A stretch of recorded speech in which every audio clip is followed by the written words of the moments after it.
시청자 여러분 안녕하십니까? 자팍사전 진행의 박준현입니다. 오늘은 이현경, 염지연 아나운서와 함께하겠습니다. 안녕하십니까? 안녕하세요. 우리는 매일 수많은 선택을 하며 살아갑니다. 어떤 일을 할지, 어떤 제도를 활용할지, 또 달라지는 환경 속에서 무엇을 알고 있어야 할지 판단해야 하는 순간도 점점 많아지고 있는데요. 직장 안의 작은 고민 하나도 자세히 들여다보면 사회와 산업의 흐름이 담겨 있고 어렵게만 느껴졌던 경제와 정책 이야기 역시 우리의 생활과 맞닿아 있는 경우가 많습니다. 오늘 자팍사전에서는 일터에서 마주하는 현실적인 고민부터 경제와 산업, 생활 속에서 알아두면 좋은 정보까지 다양한 이야기들을 쉽고 흥미롭게 풀어보겠습니다. 알면 더 잘 보이고 알수록 선택이 쉬워지는 시간, 자팍사전 지금 시작합니다. 먼저 주요 뉴스 요약해드리는 잡뉴스 헤드라인 시간입니다. 오늘 4가지 소식 가지고 왔는데요. 먼저 첫 번째 소식입니다. 반도체 업계의 이른바 N% 성과급을 둘러싼 갈등이 이어지고 있습니다. 산업통상부는 영업이익의 일정 비율을 직원에게 배분하는 방식에 대해 이사회나 주주총회 동의가 필요하도록 법 개정을 검토하고 있습니다. 반면 SK하이닉스에서는 성과급 지급 방식 재협상에 반발한 직원들이 생산직과 사무직을 아우르는 통합노조 설립을 추진하고 있습니다. 현재 4,000명가량이 참여 의사를 밝힌 것으로 알려졌습니다. 성과급을 임금으로 볼지 경영상 이익 배분으로 볼지 법적 기준도 여전히 모호한 가운데 고용노동부는 이달 안에 관련 지침들을 내놓을 예정입니다. 다음 소식입니다. 공공기관 지방 이전이 지역 성장에 미친 효과가 제한적이었다는 분석이 나왔습니다. 산업연구원은 공공기관 이전이 본격화된 2014년부터 4년간 혁신도시로 인구가 순유입됐지만 이후 증가세가 크게 둔화된 것으로 밝혀졌습니다. 수도권 인구 집중 역시 일시적으로 완화됐다 다시 증가했고 제조업 등 산업과 고용으로 이어지는 효과도 크지 않았던 것으로 분석됐습니다. 연구원은 공공기관을 여러 혁신도시에 분산하기보다 전국 단위의 거점도시 육성과 연계할 필요가 있다고 제언했습니다. 뉴스 이어가겠습니다. 가상자산거래소 빗썸이 국내 업계 최초로 음성인식 기반 상담 지원 서비스를 도입합니다. 빗썸은 전화 상담 내용을 실시간으로 문자로 변환하는 STT 서비스를 고객 상담에 적용한다고 밝혔습니다. 상담사가 문의 내용을 텍스트로 함께 확인할 수 있어 상담 정확도를 높이고 별도의 메모 부담도 줄일 수 있습니다. 실제 서비스를 활용한 상담사의 평균 통화 시간은 약 30% 단축됐고 최초 상담에서 문의가 해결되는 비율도 높아졌습니다. 빗썸은 변환된 상담 내용은 상담 종료 직후 즉시 파기해 개인정보 유출 위험도 최소화할 방침입니다. 마지막 소식입니다. 앞으로 로또 복권 당첨자는 당첨금 액수와 상관없이 자동으로 당첨금을 받을 수 있게 됩니다. 복권위원회는 오는 18일부터 미수령 당첨금 자동 지급제를 도입한다고 밝혔습니다. 복권 판매점에서 종이로 로또를 구매한 뒤 간편결제 페이코로 등록하면 당첨 여부를 정기적으로 안내받고 찾아가지 않는 당첨금은 지급기한 당일 자동으로 지급됩니다. 다만 지급기한 전날까지는 실물 복권을 잘 보관해야 합니다. 지난해 로또 미수령 당첨금은 581억 원에 달했으며 대부분 4등과 5등 당첨금에서 발생했습니다. 지금까지 잡뉴스 헤드라인 전해드렸는데요. 이번에는 실제 작업 현장으로 가보겠습니다. 다양한 직업을 만나보고 그 속에서 일하는 사람들의 이야기를 들여다보는 현장 속으로 시간입니다. 이현경 아나운서가 전해드리겠습니다. 네, 현장 속으로입니다. 은행이나 공공기관, 주요 시설을 오가다 보면 입구에서 오가는 사람들을 살피고 시설 곳곳을 지키는 사람을 볼 수 있습니다. 평소에는 쉽게 지나칠 수 있는 모습이지만 사람들이 안심하고 시설을 이용할 수 있도록 가장 가까운 곳에서 안전을 책임지고 있는데요. 이번 현장 속으로는 우리 주변의 다양한 현장에서 사람과 시설을 지키는 청원경찰을 알아보겠습니다. 청원경찰은 국가기관이나 공공기관, 사업장 등에서 시설과 사람을 보호하고 안전을 관리하는 일을 합니다. 방문객의 출입을 확인하고 차량을 통제하는 것은 물론 시설을 순찰하면서 위험 요소가 없는지 살피는데요. 화재나 사고, 무단 침입과 같은 긴급 상황이 발생하면 현장에서 초동 조치를 하고 필요한 경우 관계기관에 신고하는 등 시설의 안전을 지키는 역할을 담당합니다.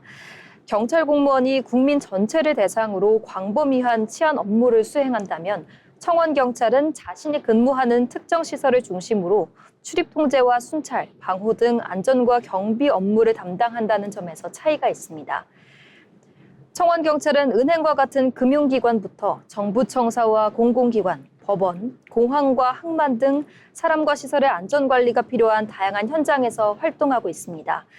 특히 국가 중요시설이나 많은 사람이 이용하는 시설에서는 출입 통제와 시설 방호, 질서 유지 등 보다 전문적인 보안 업무를 수행하는데요. 최근에는 각종 안전사고와 보안 위협에 대한 관심이 높아지면서 시설의 안전을 사전에 관리하고 위험 상황에 신속하게 대응하는 청원경찰의 역할도 중요해지고 있습니다. 앞으로도 공공시설과 주요 기반시설의 보안이 중요해질수록 현장의 안전을 책임지는 청원경찰의 역할은 꾸준히 이어질 것으로 전망됩니다. 청원경찰은 기관이나 사업장에 따라 채용 방식과 응시 자격이 다르기 때문에 지원하려는 기관의 채용 공고를 확인하는 것이 가장 중요합니다. 일반적으로 서류 전형과 면접 등을 통해 선발하며 기관에 따라 필기시험이나 체력 검정을 실시하기도 하는데요. 시설의 안전을 책임지는 업무인 만큼 기본적인 체력과 상황 판단력, 책임감이 중요하고 방문객이나 관계자를 직접 응대하는 경우가 많아서 원활한 소통 방식, 의사소통 능력도 필요합니다. 또한 경비와 보안 관련 경험이나 자격을 갖추면 업무를 이해하는 데 도움이 될 수 있는데요. 무엇보다 자신이 지원하려는 기관의 채용 조건과 전형 방법을 미리 확인하고 준비하는 것이 중요합니다. 눈에 띄는 사건이 없는 평범한 하루를 만드는 사람, 누군가에게는 당연하게 느껴지는 안전한 일상이 청원경찰의 세심한 점검과 빠른 대응으로 지켜지고 있는데요. 시설에 가장 가까운 곳에서 사람과 공간의 안전을 지키는 직업, 안전에 대한 관심이 높아지고 시설 보안의 중요성이 커질수록 청원경찰의 역할 역시 중요해질 것으로 보입니다. 지금까지 현장 속으로였습니다. 네, 평소에는 쉽게 눈에 띄진 않지만 사고가 발생하지 않도록 가장 먼저 현장을 살피고 대비하는 사람들. 청원경찰은 출입 통제와 순찰, 긴급 상황 대응까지 시설의 안전한 하루를 만들어가는 중요한 역할을 맡고 있습니다. 우리 일상 가까이에서 사람과 공간을 지키는 직업. 지금까지 현장 속으로 청원경찰을 알아봤습니다. 다음은 지금 바로 활용할 수 있는 실질적인 취업 정보를 전해드리는 오늘의 잡정보 시간입니다. 염지연 아나운서가 전해드리겠습니다. 네, 취업 준비를 하다 보면 자기소개서부터 기업 분석, 그리고 면접 준비까지 준비해야 할 것들이 한두 가지가 아닌데요. 최근에는 인공지능 AI를 활용해 취업 준비에 필요한 정보를 찾고 자기소개서를 다듬는 취업 준비생들이 늘고 있습니다. 하지만 AI를 무작정 활용하기보다는 어떻게 사용하느냐가 더욱 중요해지고 있는데요. 오늘은 취업 준비생들이 AI를 활용해 효율적으로 취업을 준비하는 방법 탑5를 살펴보고 반드시 주의해야 할 점까지 함께 알아보겠습니다. 첫 번째는 자기소개서 초안을 정리하는 것입니다. 자기소개서를 처음 작성할 때 가장 어려운 점은 무엇을 어떻게 써야 할지가 막막하다는 건데요. 이럴 때 자신의 경험과 활동 내용을 정리해 AI에게 보여주고 어떤 경험을 강조하면 좋을지 아이디어를 얻을 수 있습니다. 특히 지원하는 직무와 자신의 경험을 연결해달라고 요청하면 미처 생각하지 못했던 강점을 발견하는 데도 도움이 될 수 있는데요. 다만 AI가 작성한 내용을 그대로 제출하는 것은 피해야 합니다. 자신의 실제 경험과 맞지 않는 내용이 들어갈 수도 있고 비슷한 표현이 반복되면서 다른 지원자와 차별화하기 어려울 수 있기 때문입니다. AI는 자기소개서를 대신 써주는 도구가 아니라 자신의 이야기를 더 잘 정리해 줄 수 있는 도구로 활용하는 것이 좋습니다. 두 번째는 기업 분석입니다. 취업 준비에서 기업 분석은 중요하지만 홈페이지와 뉴스를 일일이 찾아보는 데는 적지 않은 시간이 걸리는데요. 이때 AI를 활용하면 기업의 주요 사업과 최근 이슈, 새로운 사업 방향 등을 빠르게 정리할 수 있습니다. 특히 면접을 앞두고 이 기업의 최근 주요 이슈를 정리해달라거나 지원 직무와 관련된 사업을 알려달라고 질문하면 기업을 파악하는 데 도움을 받을 수 있습니다. 다만 AI가 알려주는 정보가 항상 최신이거나 정확한 것은 아니기 때문에 중요한 내용은 기업 홈페이지나 공식 자료를 통해 다시 확인하는 과정이 필요하겠습니다. 세 번째는 면접 예상 질문을 만드는 것입니다. 면접을 준비하다 보면 어떤 질문이 나올지 몰라 막막할 때가 많은데요.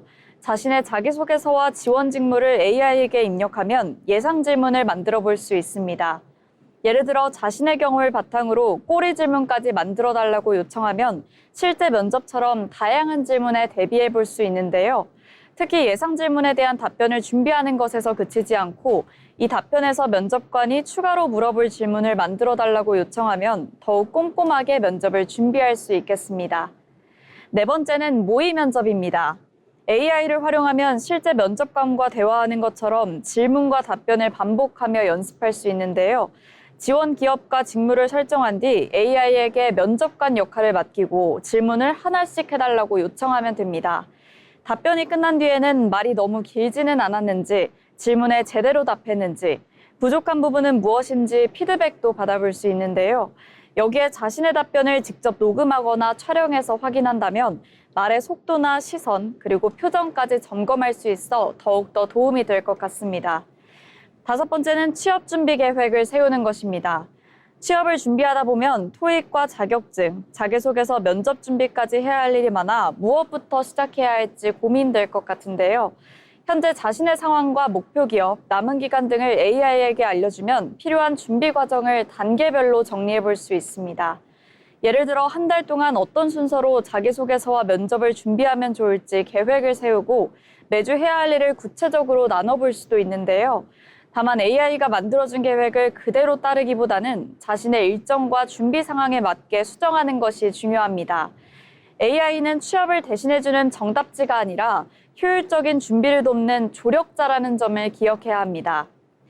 AI의 등장으로 취업 준비 방법도 조금씩 달라지고 있습니다. 자기소개서 작성부터 기업 분석, 면접 연습과 취업 계획까지 다양한 분야에서 AI의 도움을 받을 수 있는데요. 하지만 AI가 만들어준 답변을 그대로 사용하는 것보다 자신의 경험과 생각을 더 잘 표현하기 위한 도구로 활용하는 것이 중요합니다. 결국 취업의 주인공은 AI가 아니라 지원자 자신이기 때문인데요. 오늘 소개해드린 AI 활용법을 참고해 조금 더 효율적으로 취업을 준비해보시기 바랍니다. 지금까지 여러분의 취업을 응원하는 오늘의 잡정보 시간이었습니다. AI를 잘 활용하면 취업 준비에 드는 시간과 부담은 줄이고 자신의 강점과 부족한 부분도 더 효율적으로 점검할 수 있는데요. 다만 중요한 것은 AI가 만든 답을 그대로 따르는 것이 아니라 자신의 경험과 생각을 바탕으로 필요한 부분만 활용하는 것입니다. AI를 똑똑한 조력자로 활용해 조금 더 효율적으로 취업을 준비해 보시길 바랍니다. 지금까지 오늘의 잡정보였습니다. 세상에는 우리가 잘 알지 못하는 다양한 직업들이 존재하는데요. 새롭게 떠오르는 직업과 앞으로 주목해야 할 미래 직종을 살펴보는 시간, 직업의 세계 최윤희 아나운서가 전해드리겠습니다. 새롭고 다양한 직업을 알아보는 직업의 세계 시간입니다. 카페에서 커피 한 잔을 주문하고 옷가게에서 옷을 입어보고 식당에서 음식을 주문한 뒤 슬쩍 환불을 요청해보는 이 손님. 그런데 이 손님 사실은 그냥 손님이 아닙니다. 메모지와 녹음기, 카메라로 꼼꼼히 점검하고 기록하는 사람인데요. 손님인 척하지만 손님이 아닌 이 사람의 직업은 무엇일까요? 오늘 소개할 직업은 매장의 서비스를 평가하는 암행 손님, 바로 미스터리 쇼퍼입니다. 미스터리 쇼퍼는 기업의 의뢰를 받아 매장을 방문해 직원의 서비스와 상품 진열 상태를 평가하는 사람입니다. 이 일을 전문으로 하는 회사는 많지 않고 대부분 여론조사 업체나 마케팅 전문 업체에서 함께 운영되는데요. 질문하기, 구매하기, 심지어 환불 요청까지 실제 고객이 할 법한 행동을 직접 하면서 직원의 반응과 서비스, 청결도를 평가합니다.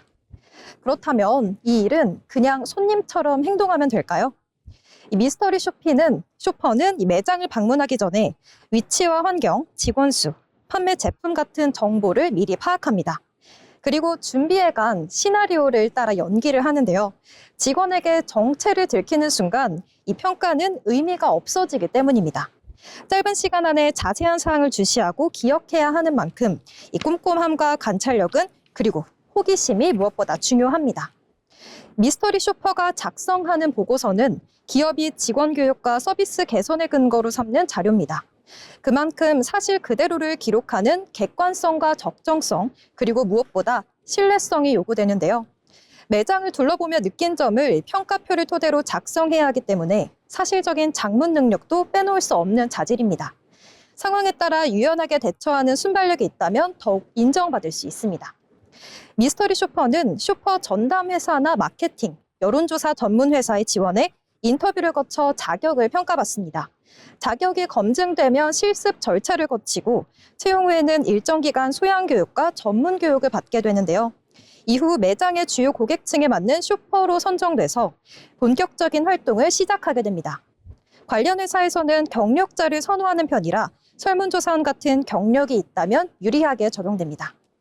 최근에는 외식업체와 금융회사, 백화점은 물론 병원과 관공서, 그리고 판매업체까지 매장 직원 평가를 의뢰하는 곳이 늘고 있습니다. 이에 따라 미스터리 쇼퍼가 활동할 무대도 앞으로는 더욱 넓어질 것으로 전망되는데요. 우리는 매장에서 친절한 직원의 미소를 기억합니다. 하지만 그 뒤에는 평범한 손님으로 위장해 서비스의 빈틈을 찾아내는 사람들이 있는데요. 손님인 동시에 평가자이자 정체를 숨긴 채 매장 곳곳을 살피는 미스터리 쇼퍼. 지금까지 직업의 세계였습니다. 겉으로는 평범한 손님처럼 보이지만 기업에는 서비스의 현재 모습을 가장 가까이에서 확인해주는 사람, 미스터리 쇼퍼인데요. 세심한 관찰력과 객관적인 평가를 통해 고객이 더 나은 서비스를 경험할 수 있도록 돕는 직업이라고 할 수 있겠습니다. 지금까지 직업의 세계, 미스터리 쇼퍼에 대해서 알아봤습니다. 이번 시간은 일하는 방식의 변화와 그 안에 담긴 가치를 살펴보는 잡토크 시간입니다. 직장 생활을 하다 보면 가장 민감하면서도 궁금한 게 하나 있습니다. 바로 옆자리 동료는 얼마를 받을까인데요. 특히 성과급은 같은 회사, 같은 팀에서 일하더라도 금액이 달라질 수가 있습니다. 그렇다면 차라리 성과급을 공개하면 어떨까요? 누가 얼마를 받았는지 알 수 있다면 평가가 더 공정해질까요? 아니면 조금 서로 비교하면서 갈등만 커질까요? 오늘 잡토크에서는 성과급 공개, 공정성을 높일까? 아니면 갈등만 키울까에 대해서 이야기 나눠보겠습니다. 먼저 현경 아나운서, 이 성과급 공개 어떻게 생각하십니까? 저는 일단 어디까지 공개하느냐가 중요할 것 같습니다. 사실 직원 입장에서 가장 답답한 건 나는 왜 이만큼 받았지라는 질문에 회사가 제대로 답해주지 못하는 경우인데요. 예를 들어 같은 팀의 A씨와 B씨가 비슷한 일을 했는데 A씨는 성과급 800만 원, B씨는 400만 원을 받았다고 해보겠습니다. 그런데 회사가 평가 기준도 설명하지 않고 그냥 종합적으로 평가했다고만 한다면 B씨 입장에서는 쉽게 납득하기는 어렵겠죠. 그렇습니다. 금액 차이 자체보다 왜 차이가 났는지를 모른다는 게 더 큰 불만으로 다가올 수가 있겠는데요. 실제로 직장인들도 비슷한 생각을 갖고 있다고요? 네, 맞습니다. 사람인이 직장인 1,266명을 대상으로 조사한 결과를 보면 89.4%가 성과급 같은 보상체계의 산정 기준을 투명하게 공개해야 한다고 답했습니다. 그런데 성과급을 받아본 직장인 가운데 절반 이상은 지급 규정에 대해 전달받은 적이 없다고 했는데요. 그러니까 직원들이 원하는 건 무조건 얼마 받았는지 보여달라는 것보다는 적어도 어떤 기준으로 결정됐는지는 알려달라는 요구에 더 가까운 거죠. 네, 이렇게 실제로 우리 기업에서도 성과급 기준 때문에 직원들이 불만이 좀 상당했던 사례가 있었다고요? 네, 대표적으로는 SK하이닉스 사례를 볼 수 있습니다. 성과급을 둘러싼 노사 갈등이 이어진 끝에 2025년에 노사가 새로운 성과급 기준을 마련했는데요. 기존의 성과급 상한을 없애고 매년 영업이익의 10%를 성과급 재원으로 활용하는 방식으로 기준을 보다 명확하게 만들었습니다. 쉽게 말하면 회사가 돈을 많이 벌면 직원들에게 돌아갈 성과급 규모도 함께 커지는 구조를 좀 더 명확하게 보여준 거죠. 네, 이 사례만 봤을 때 역시 기준을 투명하게 공개하는 것이 직원들의 신뢰를 높이는 데 큰 도움이 될 것 같습니다. 그런데 이 지연 아나운서, 그렇다면 이 개인별 성과급 금액까지 공개하는 건 좀 다른 문제가 될까요? 네, 저도 그 부분은 좀 조심해야 한다고 생각하는데요. 예를 들어 제가 현경 아나운서와 같은 직급인데 제 성과급은 500만 원이고 현경 아나운서는 1,000만 원인 걸 알게 됐다고 치면요. 회사에서는 업무량이나 성과, 담당 업무의 난이도까지 여러 요소를 고려했다고 설명할 수는 있습니다. 그런데 저는 당장 같은 직급인데 왜 나는 절반밖에 못 받았지? 라는 생각부터 들 수 있잖아요. 평가의 모든 맥락은 보이지 않고 금액만 보이게 되면 오히려 상대적 박탈감이 커질 수 있다는 겁니다. 네, 또 이와 반대로 굉장히 적극적으로 공개하는 회사도 있습니다. 미국의 소셜미디어 기업 버퍼는 2013년부터 급여 산정 공식을 공개해왔고 현재도 직원들의 급여를 이름과 직책 등과 함께 공개하고 있다고 합니다. 회사 측은 이런 투명성이 신뢰와 책임감을 높인다고 설명하고 있는데요. 그러니까 아예 처음부터 우리는 이런 기준으로 급여를 결정하고 모두에게 공개한다는 문화를 만든 회사에서는 상대적으로 받아들이기가 쉬울 수도 있다는 겁니다. 네, 결국 갑자기 옆 사람의 성과급만 공개하는 것과 처음부터 투명한 보상 체계를 운영하는 것은 좀 다른 문제라고 볼 수가 있겠는데요. 그럼 실제 연구 결과가 좀 궁금합니다. 보수를 공개하면 사람들이 더 열심히 또 일을 할까요? 이 부분도 참 흥미롭게 봤습니다. 2025년 발표된 연구에서는 미국 학계 종사자 약 2만 명의 보수와 생산성을 분석했는데 보수의 투명성이 전체적으로 생산성을 떨어뜨린다는 결과는 나타나지 않았습니다. 다만 자신이 성과에 비해 적은 보상을 받고 있다는 사실을 알게 된 사람들은 생산성이 떨어지는 모습은 나타났습니다. 결국 사람들은 단순히 남과 똑같이 받느냐보다 내가 기여한 만큼 공정하게 받고 있느냐에 더 민감하다는 해석으로 볼 수 있겠습니다. 네, 그렇다면 이게 답이 결국 무조건 공개, 비공개 중 하나를 선택하는 건 또 아닌 것 같습니다. 해외에서는 중간 지점을 찾으려는 움직임도 있었다고요? 네, 유럽연합의 임금 투명성 제도를 보면 힌트가 있습니다. 직원에게 옆자리 동료의 정확한 급여를 이름까지 붙여 공개하는 방식은 아니고요. 근로자가 요청하면 자신의 임금 수준과 함께 같거나 비슷한 가치의 일을 하는 직군의 평균 임금 수준을 성별로 나눠서 확인할 수 있도록 하는 방식입니다. 채용 단계에서도 임금이나 임금 범위를 미리 알 수 있도록 하는 내용이 함께 포함되어 있습니다. 네, 저는 이런 방식이 현실적이라고 생각하는데요. 김 대리는 800만 원, 이 대리는 500만 원처럼 개인의 금액을 전부 공개하기보다는 성과급을 어떤 기준으로 정했는지, 내 평가가 왜 이렇게 나왔는지, 같은 직군에서는 어느 정도의 보상을 받는지 이 정도는 직원이 확인할 수 있어야 한다는 거죠. 네, 저도 바로 그 부분이 좀 중요하다고 보이는데요. 이렇게 성과급 공개의 목적이 옆 사람이 얼마나 받았는지를 알아내는 것에 대해서는 안 되겠습니다. 회사가 직원에게 당신은 이런 평가를 받았고 이런 기준에 따라 이만큼의 성과급을 받았습니다라고 납득할 수 있게 설명하느냐가 더 중요해질 것으로 보입니다. 결국 성과급의 공정성을 높이는 열쇠는 이 금액의 공개보다 기준의 공개, 그리고 그 기준을 직원들에게 신뢰할 수 있느냐에 있지 않을까 싶은데요. 오늘 잡토크는 성과급 공개, 공정성을 높일까 아니면 갈등만 키울까를 주제로 이야기 나눠봤습니다. 지금까지 잡토크였습니다.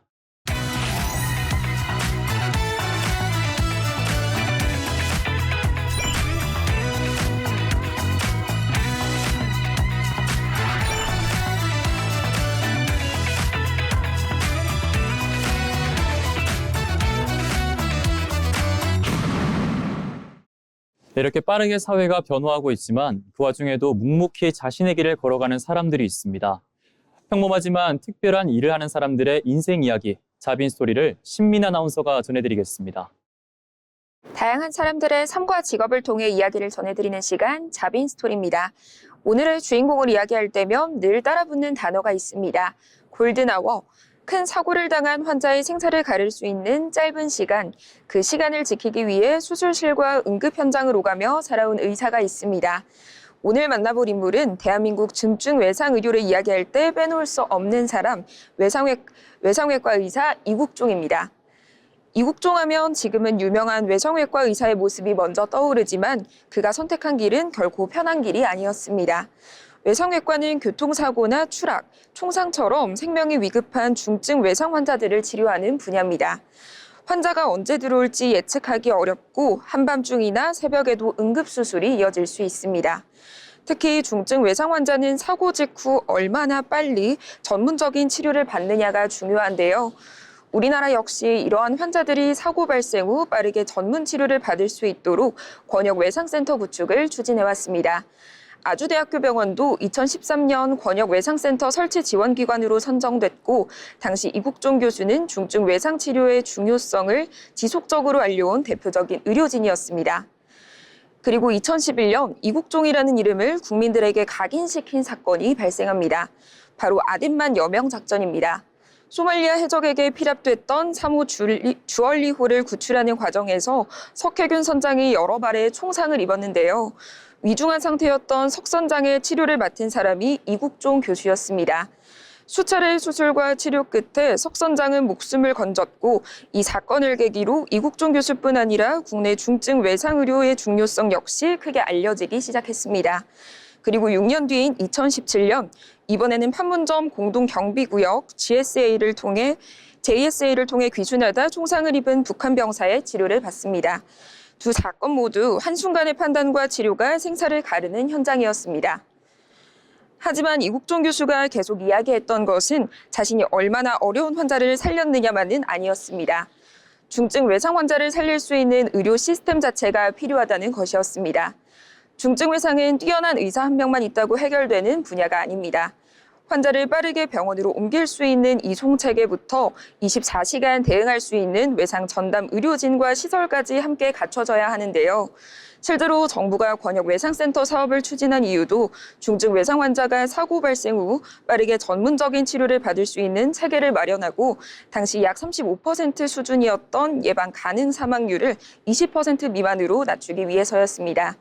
이국종 교수는 경기 남부권역 외상센터장을 맡으면서 현장에서 환자를 치료하는 동시에 우리나라 중증 외상 의료 현실을 사회에 알리는 역할도 해왔습니다.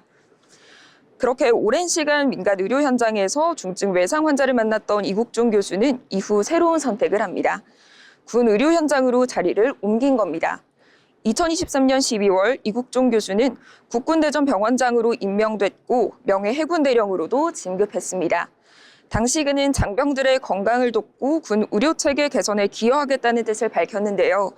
그리고 2026년 현재도 국군대전병원장으로 활동하고 있습니다. 민간병원의 외상센터에서 군 병원으로 무대는 달라졌지만 그가 하고 있는 일의 중심에는 여전히 위급한 순간에 사람을 살리는 의료체계가 자리 잡고 있습니다.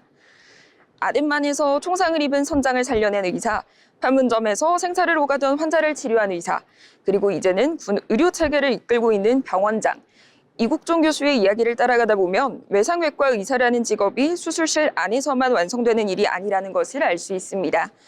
환자가 병원에 도착하기까지의 시간, 곧바로 수술할 수 있는 의료진과 시설, 그리고 그 모든 과정이 움직일 수 있는 시스템까지 결국 한 사람의 생명을 살리는 데에는 수많은 사람과 시간이 함께 움직여야 합니다.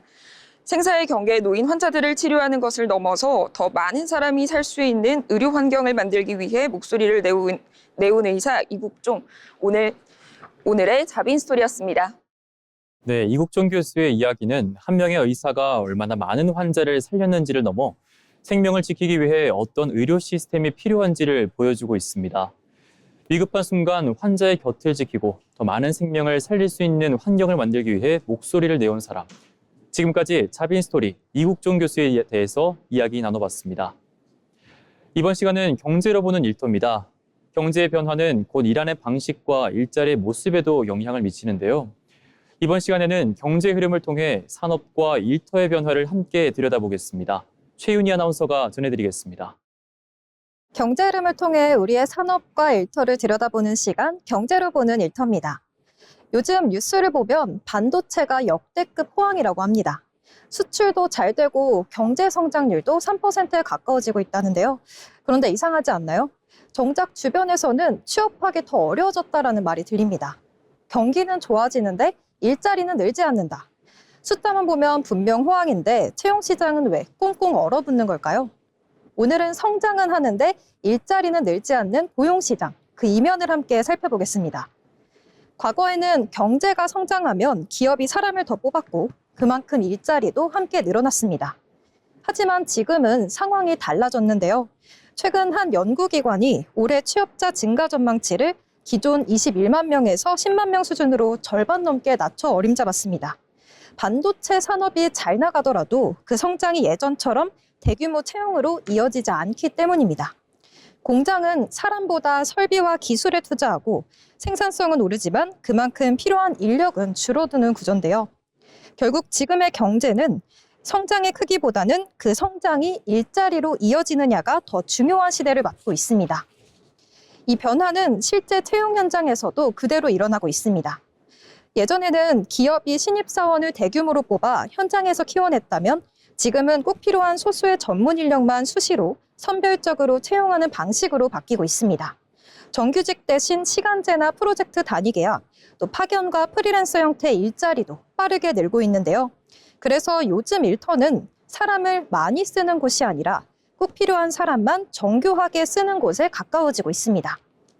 산업 구조가 바뀌면서 일하는 방식도 바뀌고 있습니다.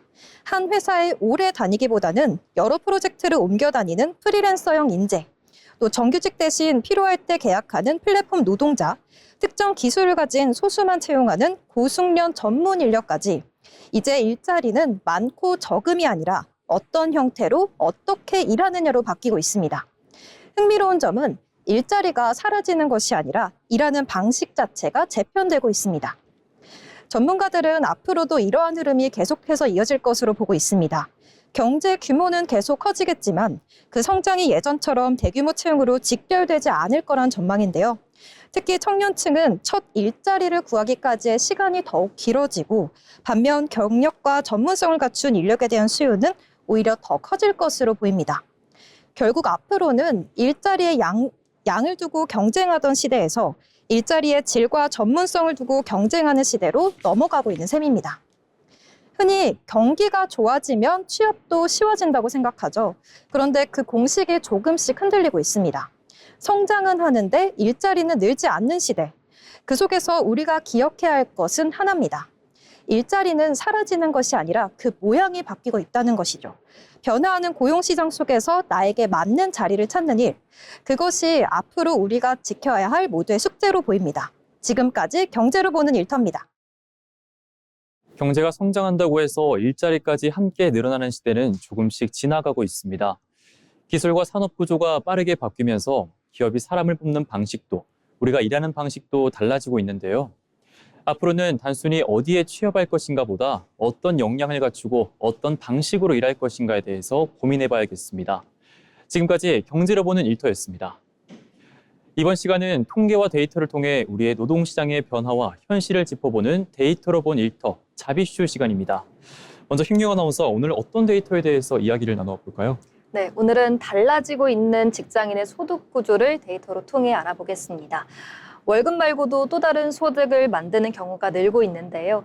부업이나 프리랜서 활동은 물론 이자와 배당 등 월급 외로 소득을 얻는 방식도 다양해지고 있습니다. 네, 이렇게 월급만으로 소득을 얻는 직장인에서 다양한 소득원을 함께 갖는 직장인으로 또 변화하고 있다는 거군요. 네, 실제로 본업이 있음에도 다른 일을 하는 사람은 꾸준히 늘고 있습니다. 특히 1인 가구에서 이런 모습이 두드러졌는데요.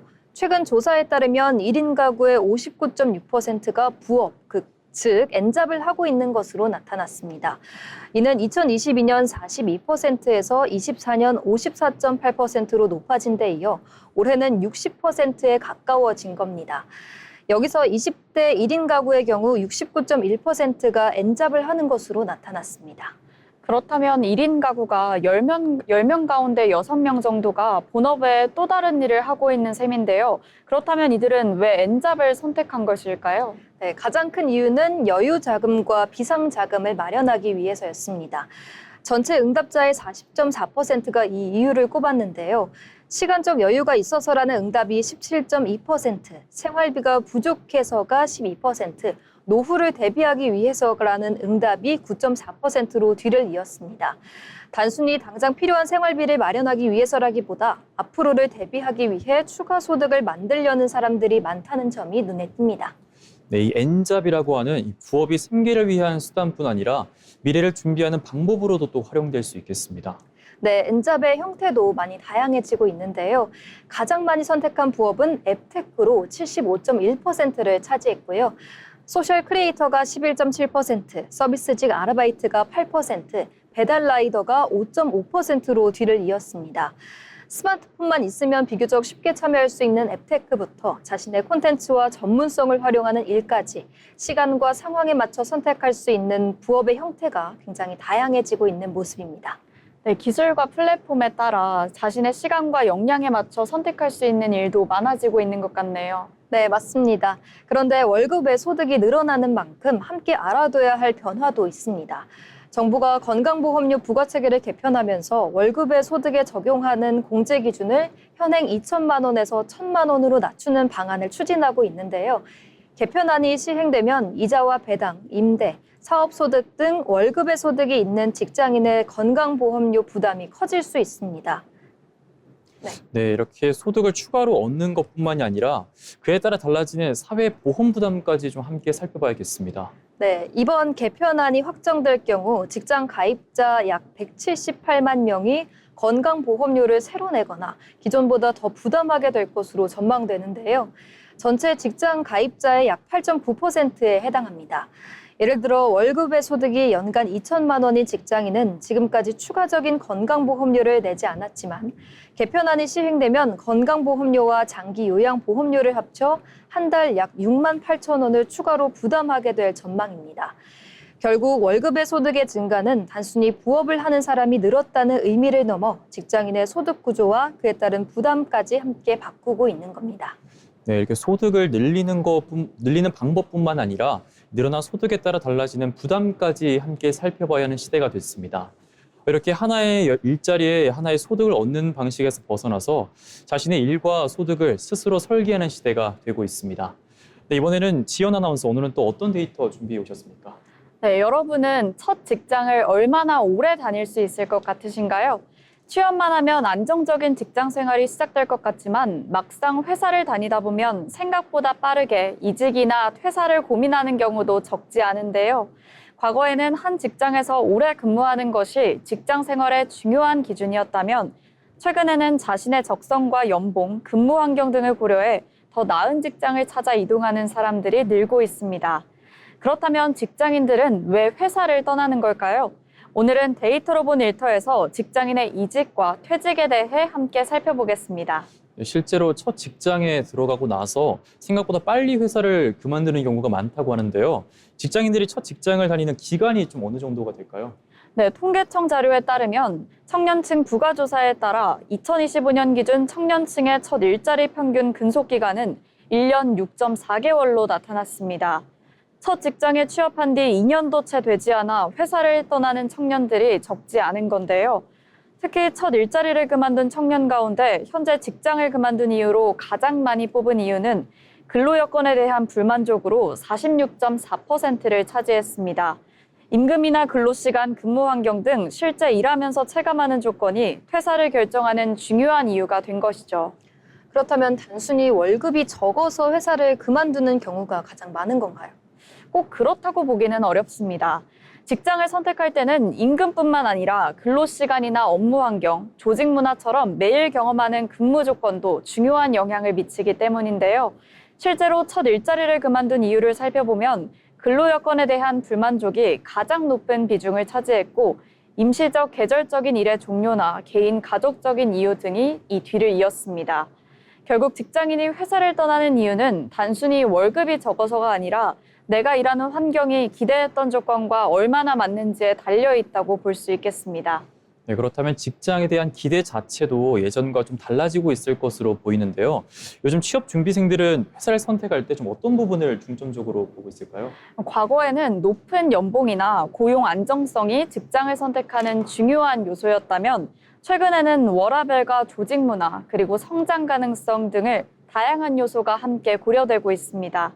특히 자신의 전공이나 적성에 맞는 일을 할 수 있는지, 일과 개인 생활을 얼마나 균형 있게 유지할 수가 있는지 이런 부분들이 중요한 요소로 떠오르고 있는데요.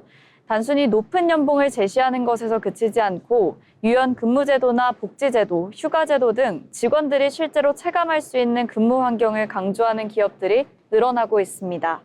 그렇다면 기업 입장에서는 직원들이 오래 근무하도록 만드는 것도 중요한 과제가 될 것 같은데요. 실제로 기업들은 어떤 변화를 시도하고 있나요?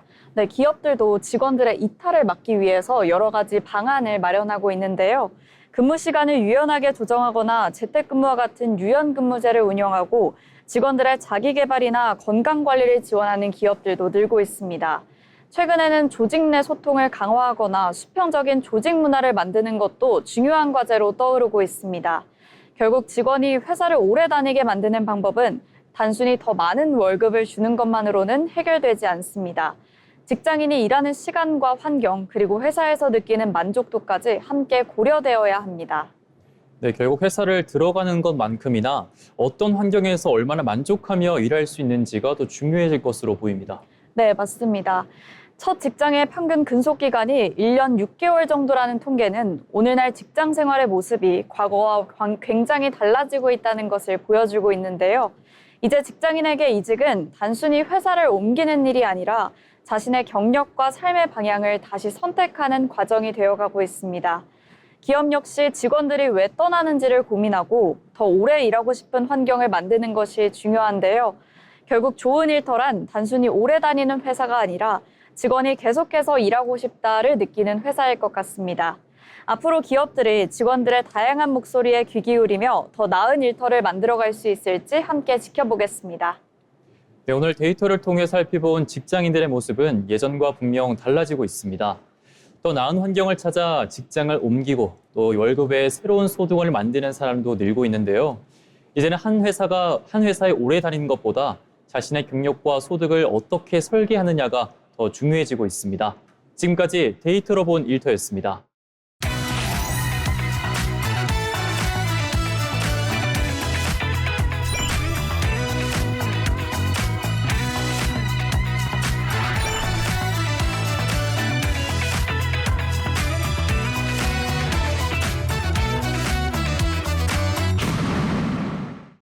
취업을 준비할 때 중요한 것 중 하나는 바로 기업을 제대로 이해하는 것입니다.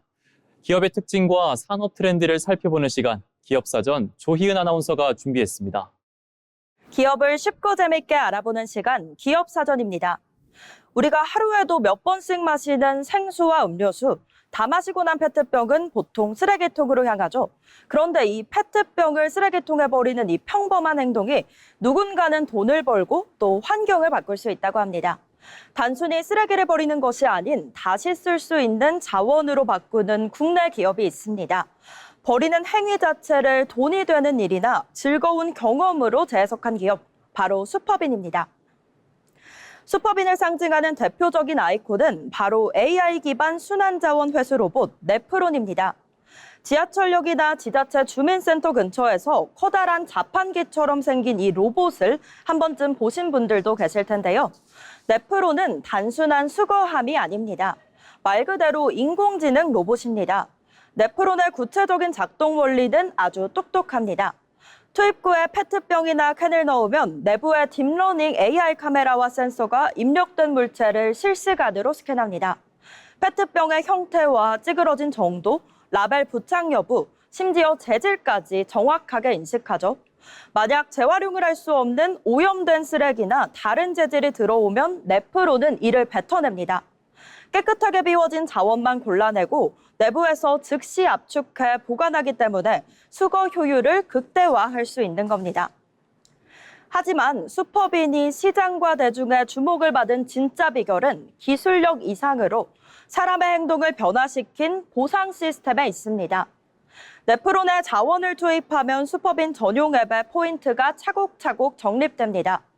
페트병 하나당 수십 원 단위의 포인트가 모이고 2,000포인트 이상이 되면 사용자 계좌로 현금 환급을 받을 수 있습니다.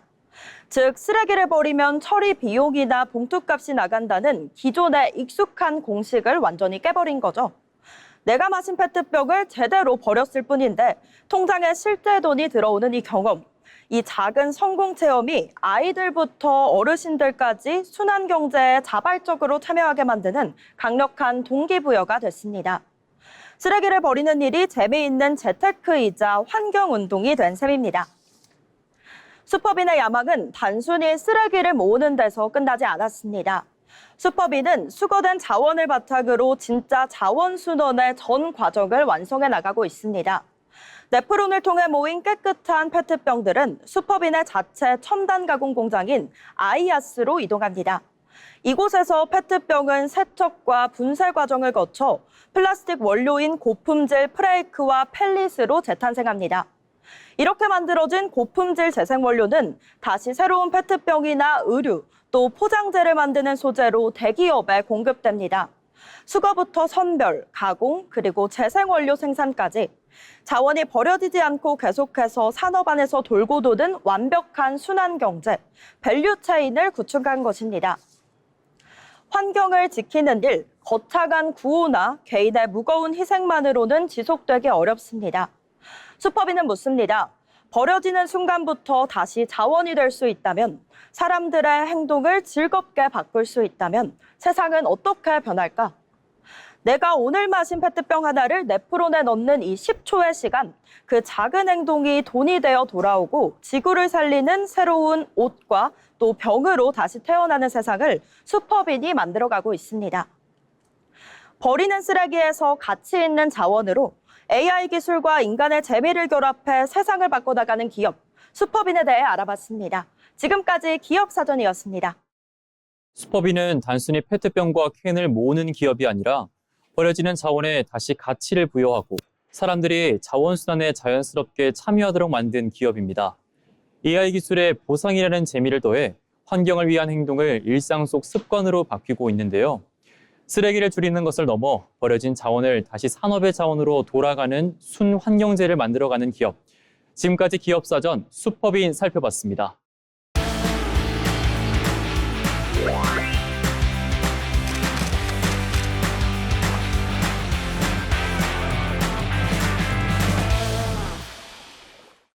전국의 축제와 핫플레이스를 소개해드리는 시간, 어디 갈까 시간입니다. 여름의 끝자락, 바다도 보고 싶고 시원한 물놀이도 즐기고 싶은데 조금 특별한 여행지를 찾고 계시는 분들 많으실 것 같은데요. 그렇다면 이번에는 신발을 벗고 갯벌 속으로 직접 들어가 보시는 건 어떨까요? 미끌미끌한 장어도 잡고 맨손으로 물고기도 잡아보고 드넓은 갯벌에서 다양한 생물까지 만나볼 수 있는 곳. 오늘 소개해드릴 곳은 전라남도 무안에서 열리는 무안 황토 갯벌 축제입니다. 올해 축제는 8월 29일부터 9월 6일까지 무안 황토 갯벌랜드 일원에서 열리는데요. 갯벌이 살아있다를 주제로 세계적으로도 가치를 인정받은 무안 갯벌을 직접 보고 만지고 즐길 수 있는 생태체험 축제입니다. 무안 황토 갯벌 축제에 왔다면 역시 갯벌 속으로 직접 들어가 봐야겠죠. 축제의 대표 인기 프로그램 가운데 하나가 바로 황토 갯벌 장어 잡기입니다. 미끌미끌 빠져나가는 장어를 두 손으로 직접 잡아야 하는데요. 생각처럼 쉽게 잡히지 않기 때문에 아이들은 물론 어른들까지 어느새 승부욕이 생긴다고 합니다. 여기에 맨손 물고기 잡기와 낚시 체험도 마련이 되어 있습니다. 도구 없이 두 손으로 직접 물고기를 잡아보면서 평소에는 쉽게 경험하기 어려운 손맛까지 느낄 수 있는데요. 온 가족이 함께 뛰어들어 즐길 수 있는 만큼 누가 가장 먼저 잡는지 작은 가족 대결을 펼쳐봐도 재밌겠죠? 갯벌에서 신나게 뛰어놀았다면 이번에는 더위를 날려줄 시원한 물놀이를 즐길 차례입니다. 축제 기간 동안 낙지광장에서는 워터밤 물놀이장이 운영되는데요. 오전 10시부터 오후 5시까지 무료로 이용할 수 있고 대형 풀장은 물론 그늘막과 탈의실까지 마련돼 있어서 아이들과 함께 방문하기에도 좋습니다. 특히 한낮에는 아직 늦여름 더위가 이어지는 시기인 만큼 갯벌 체험과 물놀이를 한 번에 즐길 수 있다는 것도 장점인데요. 갯벌에서 온몸으로 뛰어놀고 시원한 물놀이까지 이어간다면 아이들에게는 그야말로 하루 종일 놀아도 부족한 축제가 될 것 같습니다. 하지만 무안갯벌의 진짜 매력은 신나는 체험에만 있는 것은 아닙니다. 무안갯벌은 다양한 갯벌 생물이 살아가는 곳인 만큼 직접 생물을 관찰해보는 갯벌 생태체험도 진행되는데요. 아이들에게는 책이나 화면으로만 보던 생물을 눈앞에서 직접 만나볼 수 있는 생생한 자연학습의 기회가 되고 어른들에게도 갯벌의 소중함을 다시 한번 느껴볼 수 있는 시간이 됩니다. 특히 축제장이 마련되는 무안 황토 갯벌랜드는 갯벌과 바다를 가까이에서 경험할 수 있는 대표적인 생태 관광지이기도 한데요. 신나게 놀면서 자연까지 배울 수 있다는 점이 무안 황토 갯벌 축제만의 특별한 매력입니다. 갯벌에 직접 들어가는 게 조금 부담스럽다면 천천히 걸으면서 풍경을 즐겨보셔도 좋습니다. 무안 황토 갯벌랜드에는 1.5km 길이의 갯벌 탐방다리가 마련이 되어 있는데요. 국내 최장 규모의 해상 보행 목교로 왕복으로 걸으면 약 3km에 달합니다. 다리를 따라 천천히 걷다 보면 발 아래로는 드넓게 펼쳐진 황토 갯벌을, 주변으로는 바다와 칠면초가 어우러진 풍경을 감상하실 수 있는데요.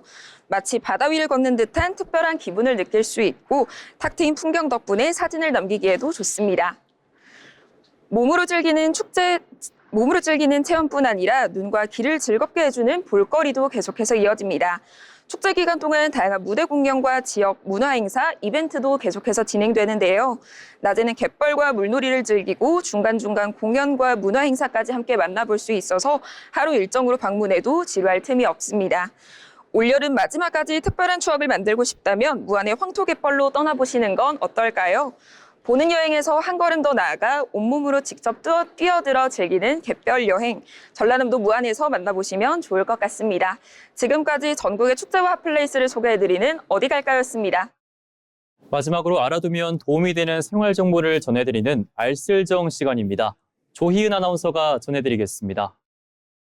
알아두면 쓸데있는 정보, 알쓸정 시간입니다. 아니 여러분, 요즘같이 또 덥고 습한 날씨에는 제습기 많이들 사용하잖아요. 그런데 이 제습기를 하루 종일 틀어놓고 있다 보면 물통에 물이 한가득 찬 걸 볼 수 있습니다. 저는 이걸 볼 때마다 궁금했습니다. 이 많은 물통은 도대체 어떻게 생기는 걸까? 제습기가 물을 만들어내는 걸까요? 결론부터 말씀드리자면 제습기가 물을 만들어내는 건 아닙니다. 그럼 제습기의 물은 어떻게 이렇게 금방 생기는 건지 오늘 알쓸정에서 쉽게 정리해드리겠습니다. 바로 우리 주변의 공기 속에 있던 수분이 물로 변한 건데요. 공기에는 눈에 보이지 않는 수증기가 들어있습니다.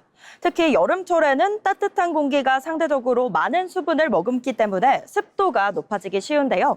그렇다면 제습기는 이 눈에 보이지 않는 수분을 어떻게 물로 바꿀까요? 제습기 안에는 차갑게 식혀주는 냉각 장치가 있습니다. 습한 공기가 제습기 안으로 들어오면 이 차가운 부분을 지나가게 되는데요. 이때 공기가 차가워지면서 공기 속에 있던 수증기가 물방울로 변합니다. 마치 차가운 음료수 캔을 꺼내놓으면 캔 표면에 물방울이 송골송골 맺히는 것과 비슷한 원리입니다. 이렇게 생긴 물방울이 아래로 떨어져 제습기 물통에 모이는 거죠. 그러니까 제습기 물통에 물이 가득 찼다는 건 그만큼 우리 집 공기 속에 수분이 많았다는 뜻이기도 합니다. 그런데 여기서 재밌는 사실이 하나 있습니다. 그럼 우리 집 공기에는 물이 대체 얼마나 들어있는 걸까? 생각보다 많습니다. 특히 습도가 높은 여름철에는 제습기를 몇 시간만 틀어도 물통에 물이 꽤 많이 모이는데요. 그런데 제습기를 오래 틀수록 물이 무조건 계속 많이 생기는 것은 아닙니다. 처음 제습기를 켰을 때는 실내 공기 중에 수분이 많기 때문에 물이 빠르게 모일 수 있지만 시간이 지나 실내 습도가 내려가면 공기 중에서 제거할 수 있는 수분도 줄어듭니다. 그래서 처음부터 물통이 금방 차다가도 어느 순간에는 물이 모이는 속도가 점점 느려지는 겁니다. 즉, 제습기 물통에 물이 얼마나 빨리 차느냐는 그날의 습도뿐만 아니라 실내 환경에도 영향을 미친다는 거죠. 그렇다면 제습기는 에어컨의 제습 기능과는 뭐가 다른 걸까요? 사실 두 가전의 제습 원리는 냉각 장치를 이용한다는 점에서 거의 같습니다. 하지만 전력 소비량에서는 큰 차이가 보이는데요. 보통 가정용 제습기의 소비 전력은 약 300와트, 안팎인 반면 스탠드형 에어컨은 1500와트에서 2000와트 정도로 제습기가 에어컨보다 전기를 4배에서 5배 이상 적게 씁니다. 에어컨의 제습 모드 역시 실외기를 계속 돌리기 때문에 냉방 모드와 전기 사용량에서는 큰 차이를 보이지 않습니다. 따라서 전력량과 전기세 측면에서는 전용 제습기를 사용하는 것이 훨씬 유리합니다. 다만 목적에 맞춰 효율적으로 사용하는 것이 좋은데요.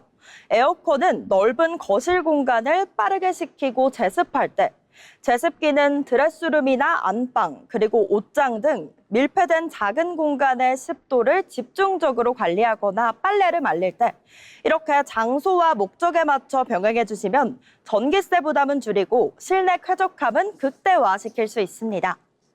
그리고 여기서 하나 더. 제습기 물통을 보면 이런 생각 한 번쯤 해보셨을 겁니다. 어차피 공기에서 나온 물인데 이거 깨끗한 물 아닌가? 하지만 절대 마시면 안 됩니다. 공기 중에 먼지나 제습기 내부에 있던 오염물질, 또 미생물 등이 물에 섞일 수 있기 때문인데요.